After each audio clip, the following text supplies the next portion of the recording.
Assalamualaikum warahmatullahi wabarakatuh. Halo sahabat Bu BK, apa kabar kalian hari ini? Semoga selalu bahagia ya. Nah, pada video kali ini kita akan bahas tentang bullying alias perundungan. Kalian pasti gak asing kan dengan istilah ini? Atau jangan-jangan di antara kalian ada nih yang jadi korban bullying? Atau malah jadi pelaku? Hayo. Wah, no. Sebab saat terjadi bullying, ada hati yang tersakiti. Nah, tujuan dari video layanan BK kali ini, kalian nanti akan belajar tentang apa itu bullying. Lalu apa saja sih jenis-jenis atau bentuk dari bullying? Apa dampaknya bullying dan bahayanya untuk kita? Dan mari kita membuat rencana aksi stop bullying. Yuk kita ikuti keseruannya. Sahabat Bu BK, sebenarnya apa sih bullying itu? Lalu gimana sih rasanya dibully? Kalian pernah nggak?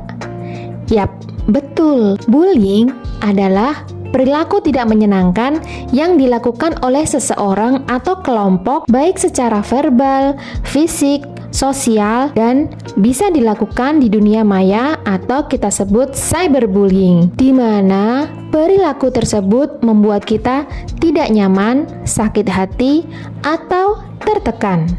Bullying dianggap telah terjadi bila kamu merasa tidak nyaman atau sakit hati oleh perbuatan temanmu. Nah, kan jadi ada hati yang tersakiti dong. Lalu, bagaimana sih caranya membedakan lelucon atau bercandaan dengan bullying? Kan pernah tuh ada teman yang cerita dibully, tapi ketika dikonfirmasi alasannya bilang, "Bercanda kok Bu, main-main, kami kan friend." Jadi, ketika merasa terluka atau kamu berpikir, sepertinya mereka menertawakanmu, bukan tertawa bersamamu, maka lelucon atau bercandanya terlalu jauh. Coba katakan tidak atau minta mereka berhenti. Jika mereka masih terus melakukannya atau mentertawakanmu, berarti itu termasuk bullying. Menurutmu, kenapa sih kita harus mencegah bullying di lingkungan kita? Ya, bullying merupakan salah satu benih terjadinya kekerasan seperti tawuran, pengeroyokan, intimidasi, bahkan pembunuhan. Nah, jika kita bersama-sama bisa mencegah bullying, maka kekerasan yang lebih parah bisa kita cegah. Yuk, kita cegah bullying, kita bisa kok. Sekarang, coba ingat-ingat yuk pengalamanmu. Mungkin kamu pernah menjadi korban atau pelaku bullying, atau melihat temanmu dibully. Seperti apa sih bentuk bullyingnya? Sekarang, yuk kita simak jenis atau bentuk-bentuk bullying. Pertama, bullying verbal. Merupakan bullying dalam bentuk perkataan, seperti mengejek, memaki, mempermalukan, menyindir, memanggil bukan nama. Hayo, siapa yang suka memanggil nama teman dengan sebutan bapaknya atau sebutan lain? Ini termasuk bullying loh. Kedua, bullying fisik, yaitu jika sudah menyentuh fisik orang lain seperti memukul, mendorong-dorong, mencubit, menendang, mengeroyok, merusak barang, dan lain-lain. Bullying fisik ini juga berbahaya loh jika mengenai organ vital. Selain luka, bisa berakibat cacat, bahkan meninggal. Ketiga, bullying sosial. Ini adalah bullying yang dilakukan oleh lingkungan pertemananmu. Misal, kamu dikucilkan, dibeda-bedakan, dicuekin, atau ada teman yang menyebarkan rumor atau isu ke orang lain. Korban bullying sosial biasanya tidak memiliki banyak teman.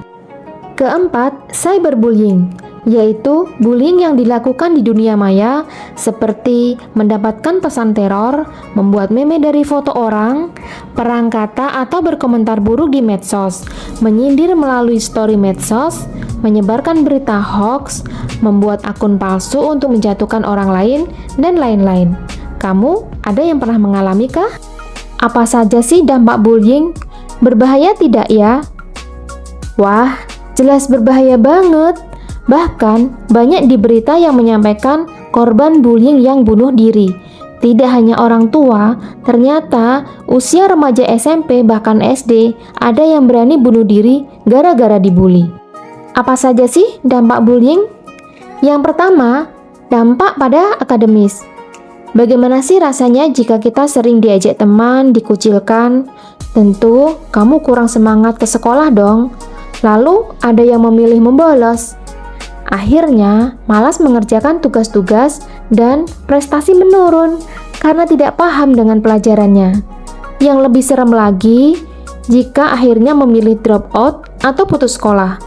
Kalau ini terjadi, bagaimana ya masa depannya? 2. Dampak psikis dan sosial. Karena sering dibully menjadikan temanmu tidak percaya diri, pemalu, tidak berani membela diri, atau tidak berani menolak keinginan orang lain. Memiliki sedikit teman, kurang memiliki rasa humor. Namun, ada juga loh, karena sering dibully menjadikan seseorang menjadi pemarah, pendendam, dan parahnya, balik membalas melakukan kekerasan. Nah, menurutmu, apa masih ada dampak sosial lain? Yuk sebutkan. Ketiga, dampak fisik. Jika pembulian ini terus-menerus terjadi, akan mempengaruhi fisiknya, seperti suka pusing, mual, sakit perut atau mules, gagap, susah tidur atau insomnia, mudah lelah atau lemah, asam lambung, dan lain-lain. Jika dibiarkan akan sakit berkelanjutan, apalagi jika mengalami bullying fisik, tendangan, pukulan dapat berbahaya jika mengenai organ vitalnya. Terlebih bagi korban cyberbullying, dampaknya luar biasa. Merasa bahwa siapapun termasuk orang asing memperhatikannya, merasa mereka juga mengecamnya, mentertawakannya, menyalahkannya. Akibatnya, korban cyberbullying lebih banyak memilih bersembunyi di rumah, lalu depresi dan bahayanya memilih bunuh diri. Ternyata serem banget ya dampaknya. Kita mungkin awalnya hanya niat bercanda saja, tapi ketika teman kita merasa tersakiti namun tidak berani membela diri, hanya dipendam saja. Kesedihannya ternyata bisa menyebabkan seseorang bertindak kekerasan atau sebaliknya bunuh diri. Nah, sahabat BBK sudah paham kan tentang bullying, jenis-jenisnya dan dampaknya? Kamu selanjutnya bisa mencermati bullying bentuk apa saja sih yang banyak terjadi di lingkungan kita? Nah, semoga video ini menginspirasi ya. Sahabat BBK, mari bergerak menjadikan dunia kita lebih baik. Wassalamualaikum warahmatullahi wabarakatuh.